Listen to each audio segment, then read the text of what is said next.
नमस्कार. मुख्यमंत्री माझी लाडकी बहीण योजनेच्या या नवीन व्हिडिओमध्ये सर्व लाडक्या बहिणींचं मनापासून खूप खूप स्वागत आहे. तर बघा ताईंनो, आजच्या व्हिडिओमध्ये लाडक्या बहिणींसाठी काय मोठी बातमी आलेली आहे, मोठी गुड न्यूज, मोठी अपडेट समोर आलेली आहे. संपूर्ण माहिती आपण या व्हिडिओमध्ये बघणार. तर सर्व लाडक्या बहिणींनी हा व्हिडिओ शेवटपर्यंत पूर्ण बघायचा आहे. बघा, विधानसभेमध्ये जेव्हा लाडकी बहीण योजनेची चर्चा सुरू झाली तेव्हा देवेंद्र फडणवीस साहेब यांनी एकनाथ शिंदे साहेब यांनी सांगितलं ही योजना कोणत्याही प्रकारे आम्ही बंद होऊ देणार नाही. ही योजना आम्ही अखंडितपणे सुरूच ठेवणार आणि कोणत्याही कारणास्तव लाडकी बहीण योजना कोणत्याही परिस्थितीमध्ये कोणत्याही याच्यामध्ये आम्ही ही योजना बंद होऊ देणार नाही, असं त्यांनी विधानसभेमध्ये वक्तव्य केलेलं आहे. बघा, संपूर्ण जी माहिती आपण या व्हिडिओमध्ये बघणार आहोत, त्यामुळे सर्व लाडक्या बहिणींनी हा व्हिडिओ शेवटपर्यंत कंटिन्यू पूर्ण बघायचा आहे. चॅनलवर नवीन असल्यास चॅनलला लाईक करा, शेअर करा, नवीन असल्यास पटकन सबस्क्राईब करा. ठीक आहे, तर व्हिडिओला सुरुवात करूया. बघा, मुख्यमंत्री माझी लाडकी बहीण योजनेसाठी अनुसूचित जाती जमाती घटकांकरिता सन 2025-26 आर्थिक वर्षात मागणी क्रमांक इथं 3 बघू शकता, 2235 सामाजिक सुरक्षा व कल्याण 2 समाज कल्याण 789 अनुसूचित जातीसाठी विशेष घटक योजना 2 अनुसूचित जाती व घटक कार्यक्रमांतर्गत योजना इथं मुख्यमंत्री माझी लाडकी बहीण योजना सहाय्यक अनुदाने या लेखशीर्षकाखाली बघा 3960 कोटी रुपयाचा जो निधी आहे तो निधी इथं वर्तवण्यात येत आहेत. बघा, त्या निधी मंजूर होण्यासंदर्भात मोठी गुड न्यूज आहे, मोठी अपडेट आहे. वित्त विभागाच्या संदर्भकालीन इथं बघू शकता 7/4/2025 रोजीच्या परिपत्रकान्वये सन 2025-26 या आर्थिक वर्षाकरिता निधी वितरणाची कार्यप्रणाली ठरवून दिलेली आहे. त्यानुसार वित्त विभागाने दिलेल्या मान्यतेनुसार मुख्यमंत्री माझी लाडकी बहीण योजनेतील पात्र महिला लाभार्थ्यांना माहे नोव्हेंबर 2025 व या महिन्याचा आर्थिक लाभ अदा करण्यासाठी इथं लेख शीर्षकाखाली इथं सहाय्यक इथं तुम्ही बघू शकता कशा पद्धतीने इथं देण्यात आलेलं आहे. अनुदाने व्यतिरिक्त आर्थिक लाभ अदा करण्यासाठी उद्दिष्टांखाली 263.45 कोटी इतका निधी प्रशासकीय विभाग म्हणून सचिव महिला व बालविकास विभाग यांना अर्थसंकल्पीय निधी वितरित प्रणालीवर करण्यास शासन मान्यता प्रदान करण्यात येत आहेत. बघा, सदर निधी हा बघू शकता, पुढे कंटिन्यू व्हिडिओ पूर्ण बघायचा आहे. वित्त विभागाच्या तुम्ही इथे बघू, सदर निधी हा अर्थसंकल्पनीय वितरणीय प्रणालीत करण्यात आलेला आहे. सदर निधी वितरित करताना नियंत्रक अधिकारी यांनी विविध पद्धतीने काटकसरीच्या उपाययोजना करून खर्च करावा. सध्याच्या शासकीय धोरणास अनुसरून मंजूर आराखड्यानुसार याच वर्षात निधी खर्च होईल याची दक्षता घ्यावी. तसेच उपलब्ध करून दिलेल्या तरतुदीनुसार झालेल्या खर्चाला अहवाल लेखशीर्षणीय उपलेखनिशय सध्या झालेले आहेत. बघा, उद्दिष्टानुसार माहिती निधी उपयोगितेकरता इथं सामान्य क्षेत्रीय अधिकारी, आयुक्त, समाज कल्याण प्रादेशिक विभाग, समाज कल्याण तसेच महिला व बालविकास विभाग यांच्या 10 तारखेपर्यंत पाठवण्यात दक्षता घ्यावी. बघा, इथं संपूर्ण माहिती देण्यात आलेली आहे. काय सत्य परिस्थिती आहे, काय असत्य परिस्थिती आहे. तर बघा, काय खरे आहे, काय सत्य आहे, तर संपूर्ण जी माहिती आहे आपण या व्हिडिओमध्ये बघणार आहोत. बघा, असल्यास सदर योजनेच्या लाभार्थ्यांना दिले जाणारे मासिक मानधन 1500 रुपयातून 2100 रुपये करण्याचे शासनाने घोषित करून प्रत्यक्षात मानधन वाढवण्याऐवजी त्या योजनेत नव्याने अटी व शर्ती समाविष्ट करून लाभार्थ्यांची संख्या जाणीवपूर्वक कमी करण्यात येत असल्याने विविध महिला व संघटना लाभार्थी महिला योजनेच्या अंमलबजावणीविरोधात आंदोलन करीत असल्याचे माहे ऑगस्ट 2025 त्यानुसार निदर्शनास आले आहे. बघा, हे खरे आहे काय असल्यास शासनाची फसवणूक करणाऱ्या महिला, अपात्र व पुरुष यांना शासकीय महिला कर्मचाऱ्यांकडून फसवणुकीची रक्कम वसूल करण्यासंदर्भात तसेच योजनेतील अटी व शर्ती शिथिल करून या संदर्भात लाभ मिळावा यासाठी योजनेचे मानधन 1500 रुपयाऐवजी 2100 रुपये करण्याबाबत शासनाने कोणती कार्यप्रणाली तसेच सदर योजनेसाठी गठीत केलेल्या जिल्हास्तरीय समित्यांनी चुकीचे प्रस्ताव मंजूर करून समित्यांवर संबंधित अधिकाऱ्यांवर कारवाई केली.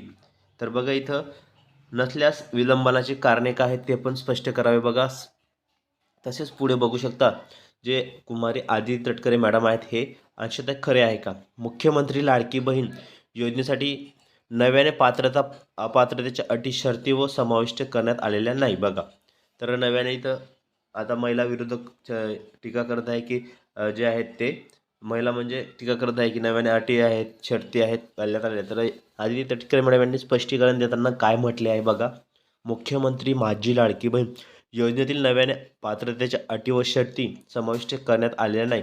सदर योजनेतील पात्र लाभार्थी महिलांना थेट लाभ हस्तांतरणाद्वारे त्यांच्या खात्यामध्ये जमा होत आहेत बघा आर्थिक लाभ. तसेच मुख्यमंत्री माझी लाडकी बहीण योजनेतील सरकारी कर्मचाऱ्यांनी तसेच पुरुषांनी लाभ घेतल्याचे आढळल्यास त्यांच्याकडून वसुली करण्यासंदर्भात निर्णय घेण्यात आलेला आहे. त्यानुसार संबंधित अधिकारी व कर्मचारी यांच्यावर महाराष्ट्र नागरी सेवा नियमांतर्गत आवश्यक ती कार्यवाही करून त्यांच्याकडून वसुली करण्याबाबत संबंधित विभागाला कळवण्यात येत आहेत बघा. तसेच पुढे बघू शकता आता तसेच मुख्यमंत्री लाडकी बहीण योजना माझी लाडकी बहीण योजनेअंतर्गत लाभार्थी महिलांचे स्वच्छेने अथवा इतर कोणत्याही कारणाने वगळण्यात आलेले नाही. येणाऱ्या लाभार्थ्यांकडून आर्थिक महिन्याचा लाभ रकमेची वसुली तसेच न करणारा निर्णय मंत्रिमंडळात घेण्यात आलेला आहे. प्रश्नच बघू शकता इथं उद्भवला नाही. तसेच बघू शकता इथं की राज्य शासनाच्या मुख्यमंत्री माझी लाडकी बहीण योजनेत 26,34,000 महिला लाभार्थी अपात्र असल्याने 14,298 पुरुषांची सदर योजनेचा लाभ शासनाने सुमारे 21,44,00,00,000 रुपयांची फसवणूक केल्याचे तसेच 9,526 शासकीय महिला कर्मचाऱ्यांनी गेल्या 10 महिन्यात 14.50 कोटी रुपये इथं नियमबाह्य पद्धतीने योजनेतून मिळवल्याचे ऑगस्ट 2025 मध्ये निदर्शनास आले आहे बघा. हे खरे आहे का असल्यास सदर योजनेतील लाभार्थ्यांना दिले जाणारे मासिक उत्पन्न 1,500 रुपये 2,100 रुपये करण्याचे शासनाने घोषित करूनही प्रत्यक्षात मानधन वाढवण्याऐवजी नव्याने अडती व शटी घालण्यात आलेल्या आहेत बघा. जे बघू शकता. तसेच नईम लाभार्थी महिला जे आहेत ते योजनेच्या अंमलबजावणीविरोधात आंदोलन करत असल्याचे ऑगस्ट 2025 मध्ये त्या सुमारास निदर्शनास आले आहे. हे खरे आहे का असल्यास शासनाची फसवणूक करणाऱ्या अपात्र महिला व पुरुष लाभार्थ्यांना शासकीय महिला कर्मचाऱ्यांकडून फसवणुकीची रक्कम वसूल करण्याबाबत तसेच योजनेच्या अटी व शर्ती शिथिल करून पात्र महिलांना लाभ मिळावा यासाठी योजनेचे मासिक मानधन 1,500 रुपये 2,100 रुपये करण्याबाबत शासनाने कोणती कार्यवाही केली आहे या संदर्भात गठीत केलेल्या जिल्हास्तरीय समितीचे चुकीचे प्रस्ताव मंजूर करून त्या समित्यांवर संबंधित अधिकाऱ्यांवर कोणती कारवाई करावी हे इथं स्पष्ट झालेलं आहे बघा. तर संपूर्ण जी माहिती आहे आपण या व्हिडिओमध्ये बघितलेली आहे.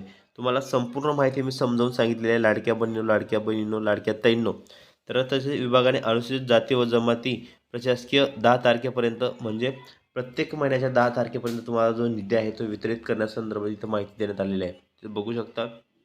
सदर निधी हा अर्थसंकल्पीय उपलब्ध करून तसेच विभागाच्या अनुसूचित जाती व जमातीच्या इथं बघू शकता नववृद्ध प्रवर्गातील लाभार्थ्यांसाठी उपलब्ध करून देण्यात यावी. तसेच अनुसूचित जाती व जमाती नवबौद्ध प्रवर्गातील घटक कार्यपद्धती उपलब्ध करून देण्यात केलेल्या निधीचा विनियोग अनुसूचित जातीच्या नवबौद्ध प्रवर्गातील तसेच सामाजिक व न्याय विशेष सहाय्य विभागाच्या सदर जे आहेत ते वितरण अनुदान संदर्भात श्रावण बाळ योजना राज्य सरकार निवृत्तीवेतन योजना अंतर्गत राज्य सरकारच्या लाभार्थी महिलांना मुख्यमंत्री लाडकी बहीण योजनेद्वारे दुसऱ्यांदा आर्थिक अनुदान मिळणार नाही याबाबत महिला व बालविकास दक्षता घ्यावी बघा.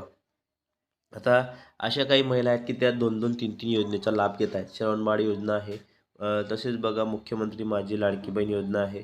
तसेच बघा संजय गांधी निराधार योजना अशा भरपूर काही योजना आहेत की ते महिला लाभ घेत आहेत. त्यामुळे त्यांना 2-2 योजनेचा लाभ मिळणार आहे, एकच योजनेचा तुम्हाला लाभ मिळणार आहे हे लक्षात ठेवे. महिला व बालविकास विभागाला त्यांनी दक्षता घ्यावी या संदर्भात मोठी चर्चा समोर आलेली आहे. संपूर्ण माहिती आपण या व्हिडिओमध्ये बघणार आहोत. त्यामुळे सर्व लाडक्या बहिणींनी हा व्हिडिओ शेवटपर्यंत कंटिन्यू पूर्ण बघायचा आहे. चॅनलवर नवीन असल्यास चॅनलला लाईक करा, शेअर करा, नवीन असल्यास पटकन सबस्क्राईब करा. तर ताईंनो भेटूया पुढच्या व्हिडिओमध्ये नवीन माहिती नवीन अपडेट्सचं. व्हिडिओ पूर्ण बघितल्याबद्दल खूप खूप मनापासून धन्यवाद.